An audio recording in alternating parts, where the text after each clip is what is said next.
కి స్వాగతం. నా పేరు రీతు. వార్తలోని ముఖ్యాంశాలు ఇప్పుడు చూద్దాం. జమ్మికుంటలో నిర్వహించిన కాంగ్రెస్ పార్టీ జనజాతర సభకు వచ్చిన వీణవంక మండలం రెడ్డిపల్లి గ్రామానికి చెందిన అంబాల ఐలమ్మ అనే 60 సంవత్సరాల మహిళ వడదెబ్బ తగిలి మృతి చెందింది. ఐలమ్మకు భర్త మధునయ్య 2 కుమారులు ఉన్నారు.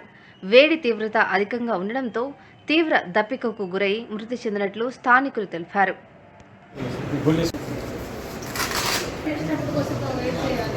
ఎందుకంటే మాకు కూడా తీసుకోవడం అనిపిస్తుంది. ఏదైనా చేయాలి.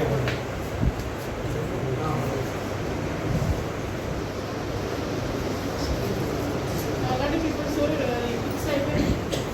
అశోక్ బయట తీసుకో.